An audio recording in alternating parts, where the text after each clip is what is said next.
By Steve Silverman. More columns. There's a relatively new school of thought that it's okay to tank in the NFL and rebuild a team through the draft. In recent years, it seems the Cleveland Browns have adopted that philosophy and the Jets appear to be following Cleveland's lead. It's a disastrous school of thought. It's too hard to find talent in the NFL draft to employ this philosophy. First-round picks fail regularly, let alone those taken in the second round or later. Finding the future is not about looking at successful college players and bringing them into the fold. It's much more involved and quite complicated. Tanking may make some sense in the NBA, where one or two superb young players can lift the fortunes of a moribund team and turn it into an immediate contender. That theory is often overblown, however, because of teams like the Philadelphia 76ers. They had high draft picks for years and didn't make any progress until the 201,617 season.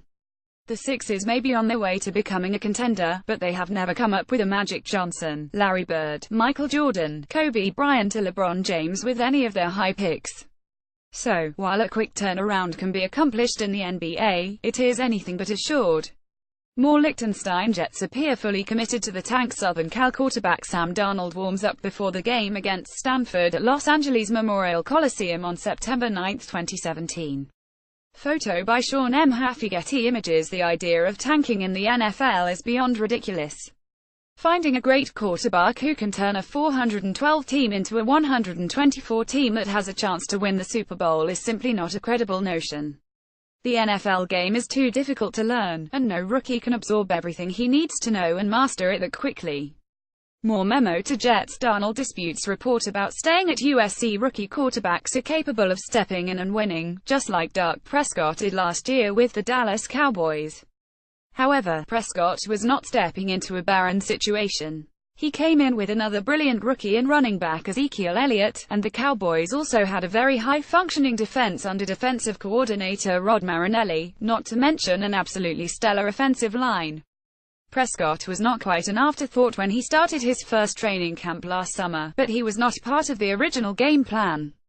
Tony Romo was the starting quarterback, and if he had remained healthy, would have relegated Prescott to at least a year of observation before getting his chance to play. Cowboys quarterback Dak Prescott throws against the Lions during the first half on December 26, 2016 in Arlington, Texas. Photo by Tom Pennington. Getty Images. Prescott became the starter when Romo suffered a back injury that eventually led to the end of his playing career and his start as a television analyst. Prescott never had the burden of heavy expectations. He stepped into the breach and he ran with his opportunity. Teams that tank need their rookies to step in and help turn things around in an instant. But it rarely works out that way. Teams can have brilliant draft classes but not out of desperation. The Pittsburgh Steelers are generally considered to have pulled off the best draft of all time when they came up with wide receiver Lynn Swann 1st round, 21st overall, linebacker Jack Lambert 2nd round, 46th overall, wide receiver John Stallworth 4th round, 74th overall and center Mike Webster 5th round, 125th overall back in 1974. Those four players all ended up in the Pro Football Hall of Fame. The only other Hall of Famer selected in the entire 1974 draft was tight end Dave Casper, who was taken by the Oakland Raiders. The Steelers would go on to win the Super Bowl that season and 3 more during the decade. Steelers wide receiver John Stallworth runs after making a catch against the Raiders on December 16, 1984 in Los Angeles. Photo Getty Images. The Steelers were already a team on the rise when they made their 4 future Hall of Fame selections. They had been to the playoffs in each of the 2 previous seasons, going 113 in 1972 and 104 the following year. They were a very good team that became perhaps the best team of all time as a result of the 74 draft. The San Francisco 49ers had a brilliant draft in 1981 that helped turn Bill Walsh's team into a championship juggernaut.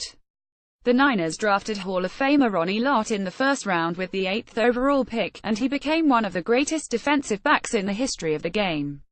Remarkably, the Niners also selected defensive backs Carlton Williamson, Eric Wright and Lynn Thomas in that draft, and all but Thomas played key roles on a team that would go on to win the team's first Super Bowl. The Niners had been woefully weak in the secondary before the rookie class arrived and the position turned into a sudden strength. However, the rest of the team had been taking shape before the 1981 season. The Niners had Joe Montana at quarterback, and brilliant receiving targets in Dwight Clark and Freddie Solomon, plus an offensive line that was coming into its own. Walsh had no idea that he would get 3 key contributors to his secondary that year. He knew that Lott had an excellent chance of contributing, but didn't expect him to become an all-time great player. Williamson and Wright started in addition to Lott, and the trio combined for 14 interceptions and 6 fumble recoveries in 81. They were joined by second-year free safety Dwight Hicks, who alone had 9 picks that season. The idea that the Jets or any team can tank a season and then find success with a quick turnaround is beyond ridiculous. It's stupid and lazy, and can't be accepted. Trading good, veteran players in the NFL for draft picks will lead to nothing but more pain and frustration for a team and its long-suffering fans. Follow Steve on Twitter @ProFootballBoy.